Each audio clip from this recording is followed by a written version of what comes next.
ഭാമാന്റിക്ക് പുരാണങ്ങളൊക്കെ അറിയാവുന്നതല്ലേ? ഇതിലും വലിയ സ്വഭാവ ഗുണമുള്ളവനും സാത്വികനും ബ്രഹ്മചാരിയുമായിരുന്നു വിശ്വാമിത്ര മഹർഷി. ആ മഹർഷി വരെ മേനകയുടെ സാമീപ്യം കൊണ്ട് അടിപതറിയ കാര്യം അറിയാവുന്നതാണല്ലോ. അത്രയും സിദ്ധിയുള്ള വിശ്വാമിത്ര മഹർഷിക്ക് അടിപതറിയപ്പോഴാ വെറും ഒരു പേരിന്റെ ഗുണം മാത്രമുള്ളൊരു ശിവൻ. ഭാമാന്റി, ഒരു സംശയവും വേണ്ട, അവര് രണ്ടുപേരും ഭാര്യ ഭർത്താക്കന്മാരെ പോലെയാ ജീവിക്കുന്നത്. എന്റെ കണ്ണുകൊണ്ട് കണ്ട കാഴ്ചയാ.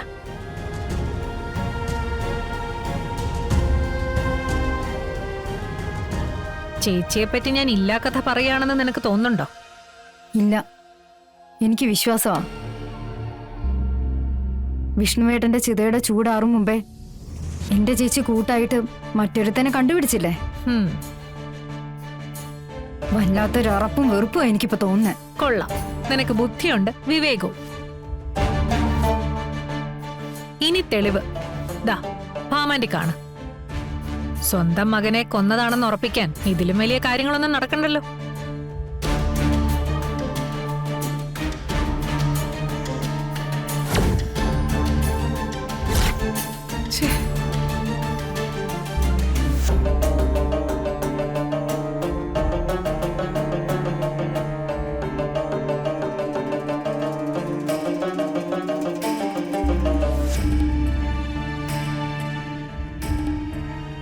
ഇപ്പൊ ഭാമാന്റിക്ക് വിശ്വാസമായല്ലോ.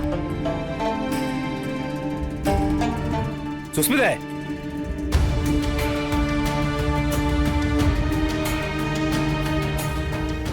ഭാമേ, ഇവളെ ഇവിടെ കയറ്റരുതെന്ന് പറഞ്ഞിട്ടുള്ളതല്ലേ? മരുമകളുടെ അഴിഞ്ഞാട്ട കഥ പറയാൻ വന്നതാ ഇവള്. ശാലിനിയും പൊക്കിക്കൊണ്ട് തേനേ പാലേന്നും പറഞ്ഞ് നടക്കുമല്ലേ? കേൾക്കണമെങ്കിൽ കേട്ടോ. മകനെ മാത്രം സ്വപ്നം കണ്ട് നടക്കുന്നു എന്ന് പറഞ്ഞിട്ട് അവളിവിടുത്തെ ഡ്രൈവറുടെ ഒപ്പം നടക്കുന്നതിന്റെ നേരിട്ടുള്ള വിവരണം പറഞ്ഞു കൊടുക്കു സുസ്മിതേ. മരുമകളുടെ സ്വഭാവ മഹിമ. എന്തിനാ പറഞ്ഞു വിഷമിപ്പിക്കുന്നേ?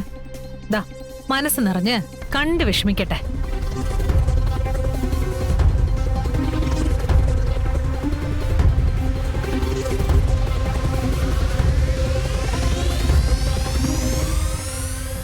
ഓഹോ, അത് ശരി.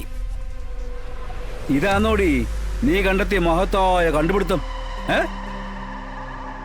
എന്റെ മോനും മരുമോളും അവരുടെ മക്കൾ കൂടി ചേർന്നാന്നോടി നീ കണ്ടെത്തിയ പുതിയ അഭിഹിത കഥ? ഇനി നീ ഈ വീട്ടിനകത്ത് എത്തിക്കാനേ ഞാൻ സമ്മതിക്കത്തില്ല. ഇറങ്ങടി വെളിയില്.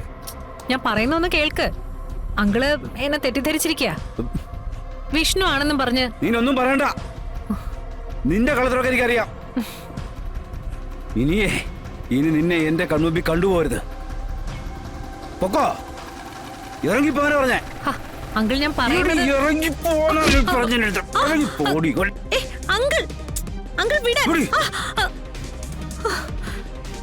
കണ്ടുപോരുത് നിന്നിവിടെ. പൊക്കണം.